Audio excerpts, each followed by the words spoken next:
하나님은 어떻게 악을 이기셨는가? 존 파이퍼 3장. 하나님은 사탄을 왜 살려두시는가? 하나님이 범죄한 천사들을 용서하지 아니하시고 지옥에 던져 어두운 구덩이에 두어 심판 때까지 지키게 하셨으며 베드로 후서 2장 4절. 내가 너로 여자와 원수가 되게 하고 내 후손도 여자의 후손과 원수가 되게 하리니 여자의 후손은 내 머리를 상하게 할 것이요 너는 그의 발꿈치를 상하게 할 것이니라. 창세기 3장 15절. 또 그들을 미혹하는 마귀가 불과 유황못에 던져지니 거기는 그 짐승과 거짓 선지자도 있어 세세토록 밤낮 괴로움을 받으리라. 요한계시록 20장 10절. 이 세상 최고의 가공할 죄악은 한때 거룩했던 천사들이 하나님보다 자신을 더 영화롭게 하겠다고 욕심을 부린 사건이었다. 그건 아무리 생각해도 불가사의한 일이다. 의로운 존재가 어느 날 반항적으로 돌변해 버린 그 사건에 대해 성경은 자세히 설명하지 않는다. 거룩한 존재의 영혼에 어떻게 죄가 자리 잡게 되었는지 그 근본적인 원인에 대해 우리는 알 길이 없다. 그러나 하나님이 그 사실을 알고 경악하셨는지 혹은 그 때문에 그분의 모든 계획을 수정하셨는지에 대해서는 성경이 확실하게 대답하고 있다. 성경은 우리를 영원이라는 거실 한가운데로 인도해 입이 떡 벌어질 만한 현장을 엿보게 해준다. 이는 단지 하나님이 우리를 놀라게 하려는 의도가 아니라 죄와 불행 속에서 우리로 하여금 그분을 경배하게 만들고 주 안에서 견고하게 서게 하기 위함이다. 창세기 1장과 2장을 거쳐 3장에 이르기 전까지는 모든 것이 순조로워 보인다.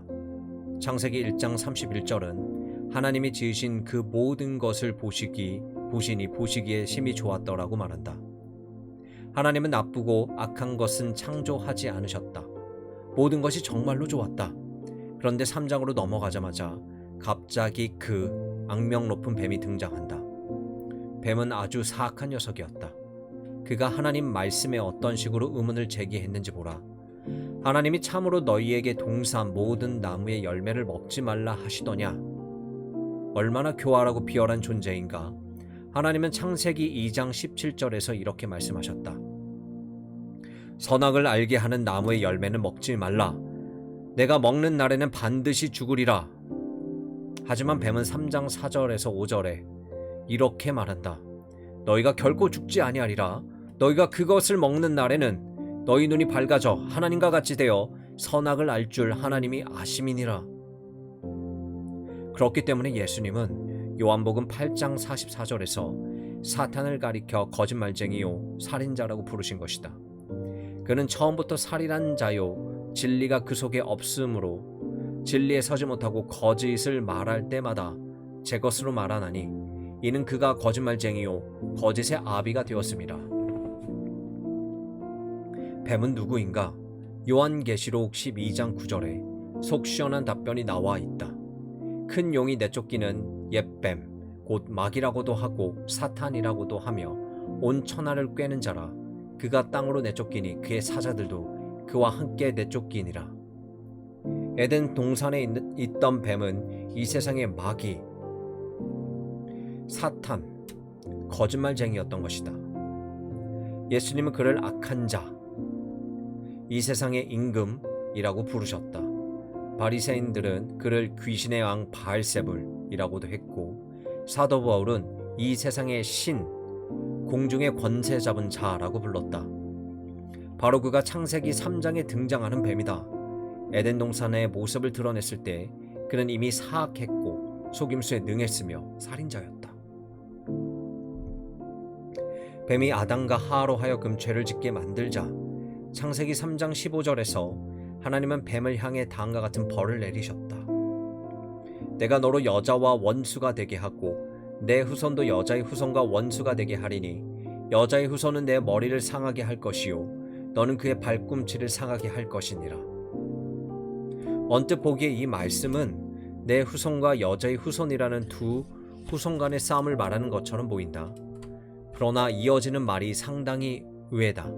여자의 후손은 내 머리를 상하게 할 것이요 누가 머리를 상하게 하는가? 여자의 후손이다. 그럼 내 머리는 누구의 머리를 뜻하는가? 뱀의 후손이 아니라 뱀 자신의 머리를 말한다. 이는 매우 중요한 대목이다. 하나님은 뱀이 이 세상에서 패하고 제거될 날이 오고 있다고 말씀하신다. 뱀은 여자의 후손의 발꿈치를 상하게 할 것이다. 그래서 하나님의 아들이 인간이 되신 것이다. 사탄을 박살내는 것은 여자의 후손인 인간이다. 히브리서 2장 14절에서는 예수님의 인성과 사탄의 멸망 사이의 연관성을 이렇게 묘사하고 있다. 자녀들은 혈과 육에 속하였음에 그도 또한 같은 모양으로 혈과 육을 함께 지니심은 죽음을 통하여 죽음의 세력을 잡은 자 마귀를 멸하시며 완벽한 여자의 후손이었던 예수 그리스도가 십자가 위에서 죽으심으로 사탄은 결정타를 맞았다. 하나님의 아들이 인간이 되어야 했던 이유 중 하나는 바로 그것이었다. 즉 사탄을 박살내는 장본인은 여자의 후손이어야 했던 것이다. 하나님의 아들이 나타나신 것은 마귀의 일을 멸하려 하심이라. 요한일서 3장 8절. 하나님은 자신의 아들이 뱀을 이긴 승리자의 영광을 취하기를 바라셨다. 골로새서 2장 14절부터 15절은 예수님이 십자가에 돌아가셨을 때에 하나님이 마귀들에게 어떻게 하셨는지 설명한다. 우리를 거스르고 불리하게 하는 법조문으로 쓴 증서를 지우시고 제하여 버리사 십자가에 못 박으시고 통치자들과 권세들을 무력화하여 드러내어 구경거리로 삼으시고 십자가로 그것을 이기셨느니라. 예수님이 우리의 죄를 위해 돌아가셨을 때 사탄은 무력화되었고 패배했다. 사탄이 가졌던 영원한 무기가 그의 손에서 제거된 것이다. 다시 말해 하나님 앞에서 우리를 죄인이라고 고소하며 자신과 함께 멸망당할 존재라고 말했던 고소가 사라진 것이다. 예수님이 우리를 위해 죽으신 순간 그러한 고소는 치화되었다. 예수 그리스도를 믿는 사람은 그 누구도 멸망당하지 않는다. 믿는 자를 향해서는 어떤 고소나 비방도 제기될 수 없다. 사탄은 절대로 우리를 그리스도 안에 있는 하나님의 사랑에서 끊을 수 없다. 로마서 8장 37절부터 39절. 하지만 여전히 묻고 싶은 질문이 많다. 도대체 사탄은 어디에서 생겨났을까? 왜 하나님은 사탄의 살인 행위를 그냥 방관하시는 걸까? 창세기 3장에 보면 느닷없이 사탄이 등장한다. 하나님은 모든 것을 선하게 좋게 창조하셨는데 분명 무슨 일이 일어났던 모양이다. 왜 그토록 선했던 피조물이 타락한 걸까? 신약의 유다서와 베드로 후서는 무슨 일이 일어났는지에 대한 일말의 단서를 제공한다. 또 자기 주의를 지키지 아니하고 자기 초설 떠난 천사들을 큰 날의 심판까지 영원한 결박으로 흑암에 가두셨으며 유다서 1장 6절. 하나님이 범죄한 천사들을 용서하지 아니하시고 지옥에 던져 어두운 구덩이에 두어 심판 때까지 지키게 하셨으며 베드로 후서 2장 4절. 어쩌면 이 구절들은 사탄의 타락과 그의 거역에 대한 말씀이 아닐 수도 있다. 개중에는 창세기 6장 1절부터 4절에 나오는 천사들의 죄에 대한 말씀이라고 주장하는 학자들도 있다. 어쨌든 그 구절들은 사탄과 그의 추종자들이 어떻게 타락했는지를 가장 신빙성 있게 보여주는 말씀이다. 처음에는 거룩한 천사들의 무리가 있었던 것 같다. 그런데 사탄을 포함한 그 중에 일부가 죄를 지었다. 유다서 6절의 표현대로 자기 주의를 지키지 아니하고 자기 처소를 떠난 것이다. 다시 말해 그들이 범한 죄는 일종의 반란이었다. 하나님에 의해서 그리고 하나님 아래에서 그들이 가졌던 권력과 지위보다 더 큰 권력과 더 큰 지위를 노렸던 것이다. 사탄은 다른 천사들과 마찬가지로 하나님에 의해 창조된 존재였지만 하나님을 향해 반란을 일으켰다. 하나님이 나무랄 데 없는 왕이고 기쁨이라는 사실을 부인하고 스스로 높이며 독자 노선을 걷겠다고 나선 것이다. 그들은 하나님을 경외하고 찬양하고 기뻐했던 마음을 상실한 채 하나님보다 자기 자신을 더 추앙하고 독자적인 권한을 행사하고 싶어 했다. 그럼 우리는 대체 왜 그랬을까? 어떻게 그런 일이 일어났을까라고 묻지 않을 수 없다. 그 질문에 대답하기는 쉽지 않다. 사실 성경에서 대답을 찾아보아야 궁금증만 더 증폭될 뿐이다. 어차피 우리는 이 세상에 사는 동안 부분적으로만 알 뿐이고 속 시원한 대답을 듣기는 힘들 것이다. 어떤 학자들은 천사들이 하나님을 사랑하지 않는 마음을 갖거나 하나님께 충성하지 않겠다고 결정해도 하나님의 그들의 자유의지를 존중하여 그 결정을 꺾지 않으셨을 거라고 말한다. 하지만 나는 그 주장이 신빙성이 없어 보인다. 왜 완벽하게 거룩했던 천사들이 자신의 자유의지를 사용해 무한하게 선하고 아름다운 하나님을 갑자기 미워하게 되었단 말인가? 죄 없던 천사들의 독자적인 자유의지를 존중해서 하나님이 그들의 반역을 막지 못했다는 주장은 문제의 해답이 될 수 없다. 왜 완벽하게 거룩했던 존재가 자신이 창조되었을 때 그토록 사랑하고 좋아했던 하나님을 어느 날 갑자기 자신의 자유의지를 사용해 경멸하기로 결정했는지 아무런 설명도 해주지 못하기 때문이다. 더욱이 하나님이 사탄과 마귀를 다스리신다고 말하는 다른 성경 말씀에도 들어맞지 않는다. 이 상황에서 자유의지라는 말은 단순히 불가사의하다는 말의 또 다른 표현일 뿐이다. 그런 성경에서 말하는 내용과 다르다. 사탄의 죄가 어디에서 기인했는지 알아내기 위해서는 하나님은 사탄의 타락에 어떻게 반응하셨는가 라는 질문을 가지고 성경 전체를 읽어보아야 한다. 하나님은 사탄과 마귀의 반란을 무력하게 바라만 보셨는가? 하나님은 마귀의 자유의지를 존중하셔서 그들에게 아무 간섭도 하지 않으셨는가? 하나님에게서 영향을 미치는 외부 세력이 있어서 마귀를 다스리는 그분의 통치력이 제한을 받으셨는가? 아니면 성경 전체에서 하나님이 아무 때나 사탄의 권세를 제압할 권리와 능력을 가진 분으로 묘사되었는가? 만일 하나님이 그런 권능을 갖고 있다면 왜 더 자주 사용하지 않는 걸까? 아니 왜 사탄과 마귀를 아예 제거해버리고 모조리 멸망시켜 버리지 않는 걸까? 나는 성경을 읽으면서 몇 가지 특이한 점을 발견했다. 하나님은 분명 사탄을 다스리는 권능을 갖고 계셨지만 사탄에게 어느 정도는 자유를 허락해 주셨음을 엿보게 해주는 대목들이 있었다. 사탄은 이 세상의 임금이라고 불렸다.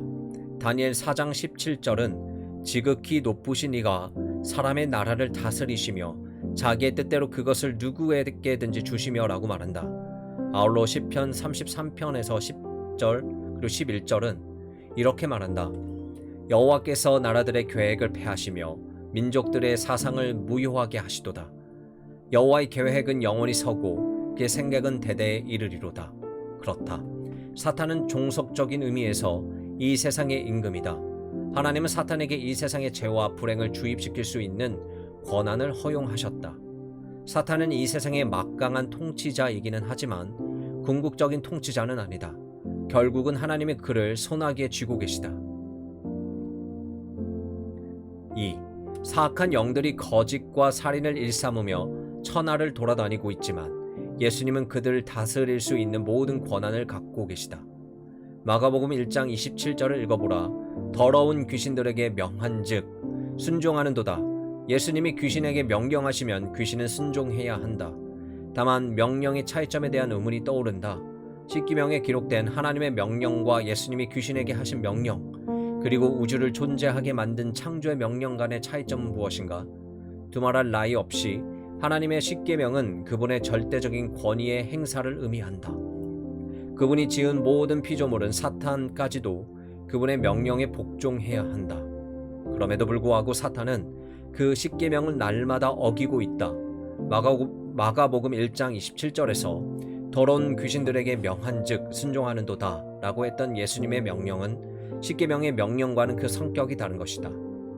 예수님의 명령은 절대적인 동시에 유효 명령이었다. 그러한 명령은 말하는 대로 반드시 이루어져야 한다. 하나님은 얼마든지 사탄에게 원하는 바를 명령하실 수 있다. 그런 권위는 십계명처럼 문서화된 법을 통해 하나님이 행사하는 권위와는 다른 것이다. 즉 그런 권위는 사탄에 대한 정권을 행사하는 것이다. 예수님은 언제든 사탄의 뜻과 의지를 제어할 수 있다. 뒤집어 말하면 마귀들은 예수님의 직접적인 명령을 받지 않는 상태에서는 얼마든지 끔찍한 짓을 저지를 수 있다.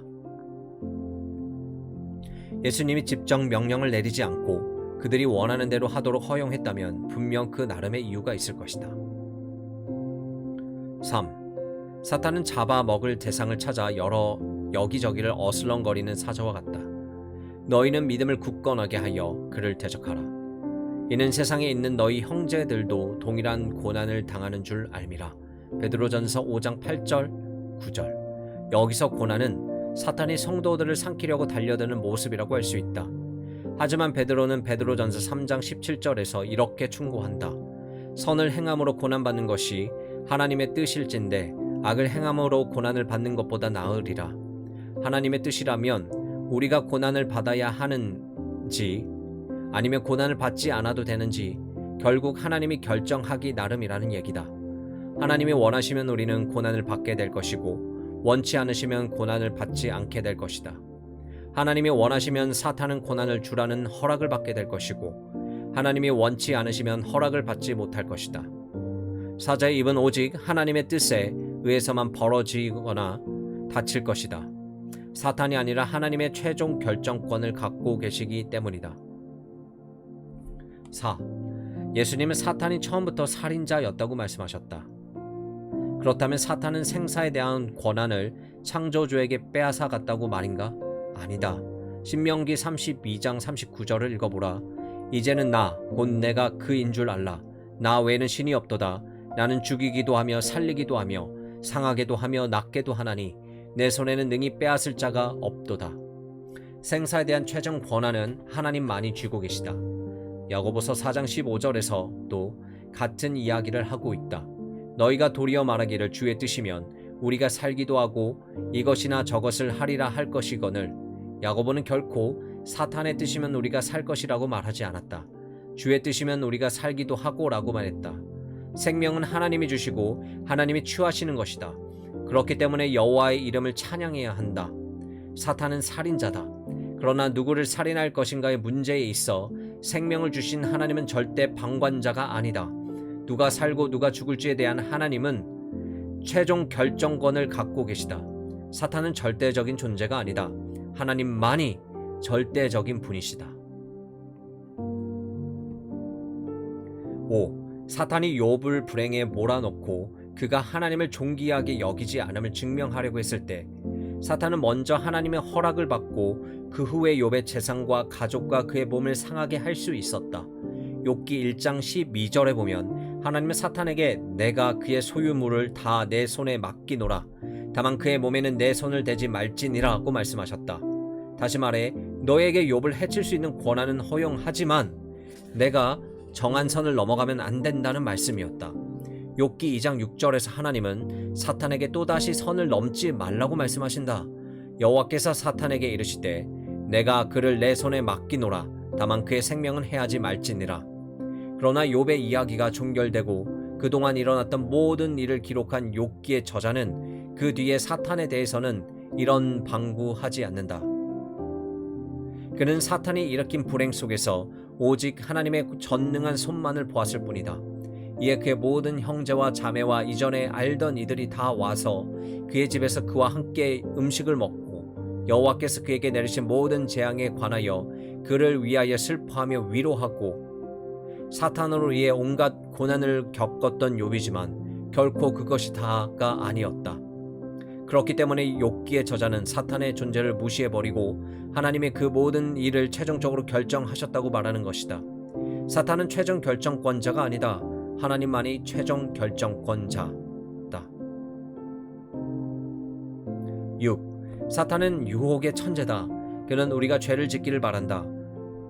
누가는 베드로가 예수님을 부인한 배후에 사탄이 개입되어 있다고 말한다.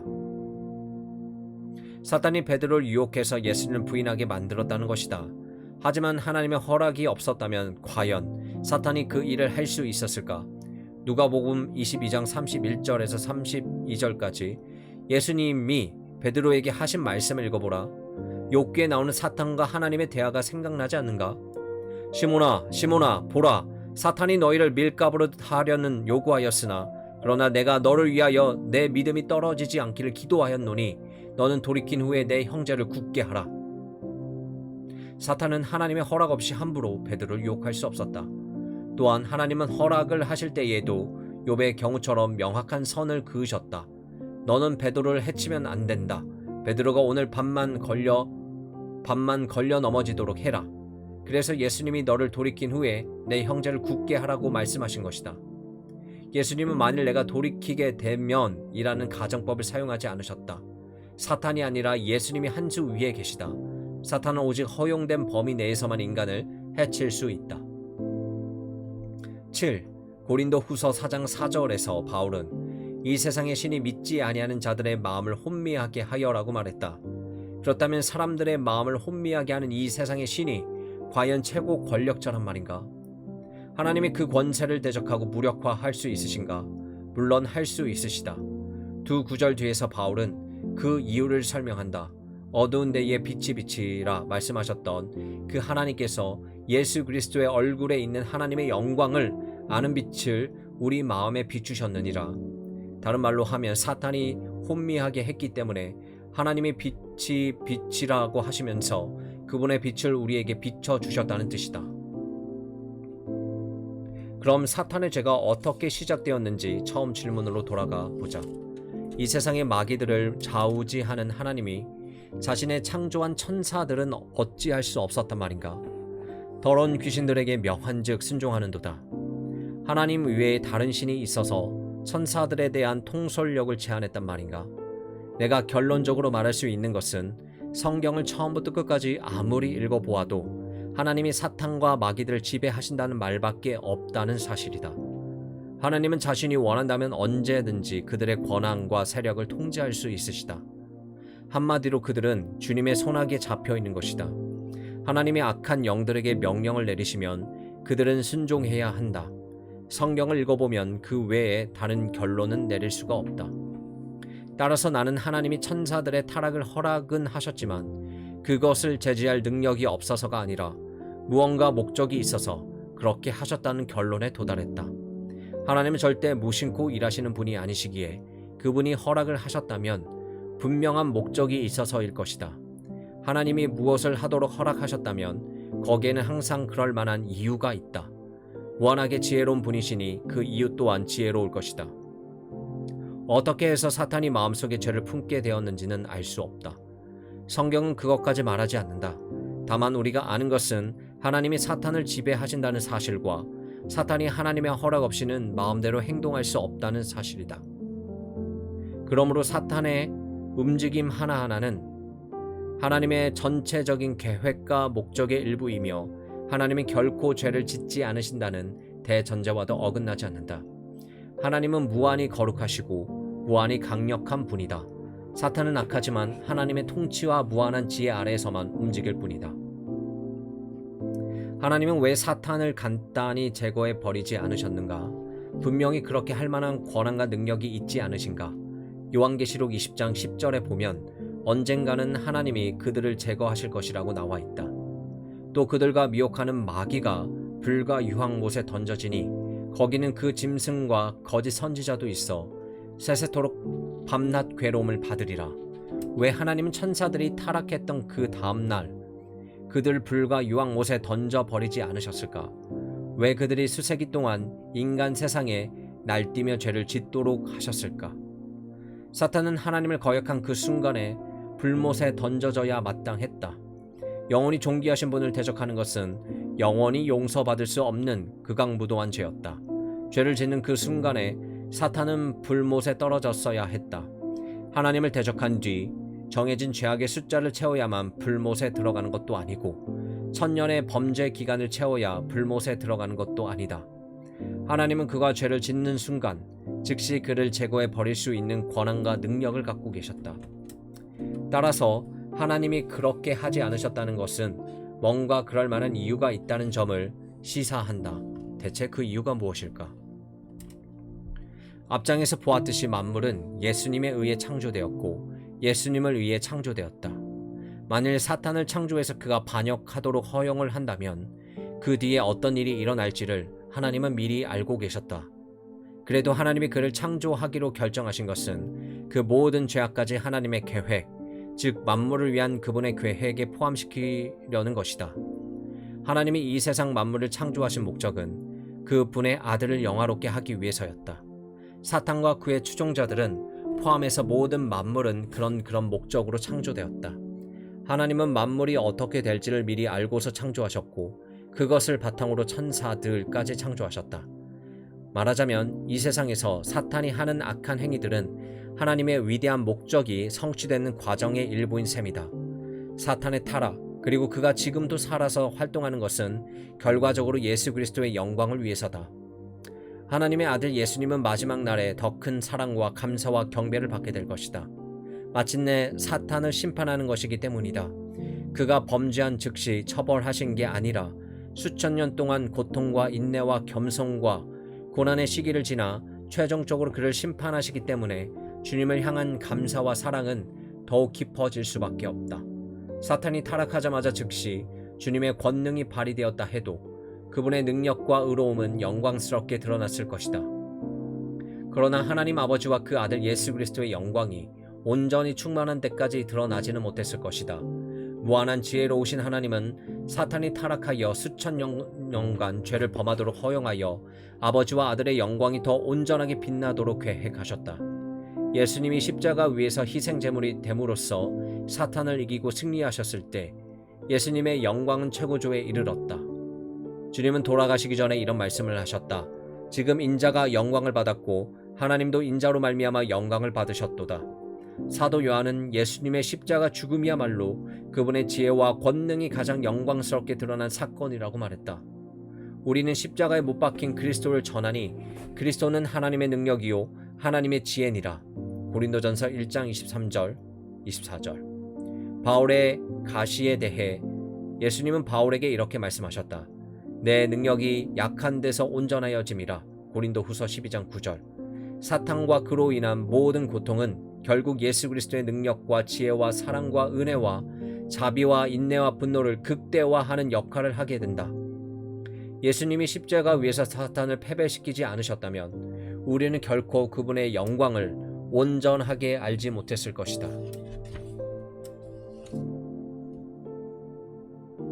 이제 매우 현실적인 질문으로 이 장을 마치고자 한다. 우리는 과연 어떻게 악에 대처해야 하는가? 사탄으로 말미암아 악에 대해 어떻게 생각하고 느끼고 행동해야 할까? 투견에 물려 목숨을 잃은 어린 소년, 동료를 구하려다가 숨진 3명의 용감한 광부들, 페루의 지진으로 사망한 500명의 시민들. 내가 이 책의 내용을 설교하던 주간에도 뉴스를 통해 그런 가슴 아픈 사건, 사고 소식이 전해졌다. 그 외에도 우리가 살면서 당하는 역경과 고통이 얼마나 많은가? 이러한 질문에 요약하여 대답하자면 다음과 같다. 1. 악과 관련해서 우리가 해야 될 8가지. 1. 악의 존재를 염두에 두라. 너희를 연단하려고 오는 불시험을 이상한 일 당하는 것 같이 이상히 여기지 말고. 베드로전서 4장 12절. 2. 악을 인한 고난을 참고 견디라. 모든 것을 참으며 모든 것을 믿으며 모든 것을 바라며 모든 것을 견디느니라. 고린도전서 13장 7절, 마가복음 13장 13절 참고. 3. 악의 존재가 당신을 정결하게 만든다는 것에 감사하라. 범사의 우리 주 예수 그리스도의 이름으로 항상 아버지 하나님께 감사하며. 에베소서 5장 20절, 데살로니가전서 5장 18절 참고. 우리가 환난 중에도 즐거워하나니 환난은 인내를. 로마서 5장 3절에서 5절. 4. 악을 미워하라. 사랑에는 거짓이 없나니 악을 미워하고 선에 속하라. 로마서 12장 9절. 5. 악에서 피할 수 있게 해달라고 기도하라. 우리를 시험에 들게 하지 마옵시옵고 다만 악에서 구하시옵소서. 마태복음 6장 13절. 6. 악을 폭로하라. 너희는 열매 없는 어둠의 일에 참여하지 말고 도리어 책망하라. 에베소서 5장 11절. 7. 악을 선으로 이기라. 악에게 지지 말고 선으로 악을 이기라. 로마서 12장 21절. 8. 악을 대적하라. 마귀를 대적하라. 그리하면 너희를 피하리라. 야고보서 4장 7절. 악에 관련해서 우리가 하지 말아야 할 4가지. 1. 이 악한 세상이 하나님의 다스림에서 벗어났다는 식으로 절망하지 말라. 모든 일을 그의 뜻에 결정대로 일하시는 이의 계획을 따라. 에베소서 1장 11절. 2. 악이 판치는 듯 보인다고 해서 인생이 부당하거나 의미 없다는 식으로 자포자기하지 말라. 깊도다 하나님의 지혜와 지식의 풍성하며 이는 만물이 주에게서 나오고 주로 말미암고 주에게로 돌아감이라. 그에게 영광이 세세에 있을지어다. 로마서 11장 33절 36절. 3. 하나님이 이 세상을 불공평하게 불의하게 다스리신다는 생각은 절대로 하지 말라. 여호와께서는 그 모든 행위에 의로우시며 시편 145편 17절. 4. 하나님이 그리스도 안에서 당신을 전적으로 위하며 사랑한다는 사실을 절대로 의심하지 말라. 우리가 예수님을 믿으면 우리는 영원히 예수님 안에 거하는 것이다. 아무리 악이 기승을 부려도 심지어 당신의 목숨을 앗아가도 그것이 하나님이 당신을 사랑하고 정결하게 하고 구원하고 훈육하는 것임을 절대로 의심하지 말라. 그것은 하나님이 진노해서 당신을 벌하시는 증거가 아니다. 하나님의 진노는 우리를 대신해서 예수 그리스도가 받아주셨다. 예수님을 믿어 하나님의 자녀가 된 사람은 진노가 아니라 그분의 자비만 받게 된다. 주께서 그 사랑하는 자를 징계하시고 그가 받으시는 아들마다 채찍질 하심이라. 히브리서 12장 6절. 우리가 사탄의 유혹을 뿌리치고 예수 그리스도의 승리로 드러난 하나님의 지혜와 선함과 능력을 신뢰한다면 이로써 사탄을 조금 더 살게 놔두시는 하나님의 목적은 성취되는 것이고 영원 무궁히 존귀하신 예수님이 영화롭게 되는 것이다. 나는 당신에게 하나님을 신뢰하라고, 그리고 한 번의 위대한 희생으로 사탄을 박살내고 당신을 구원한 그분의 사랑에 감사와 경의를 표하라고 권하고 싶다.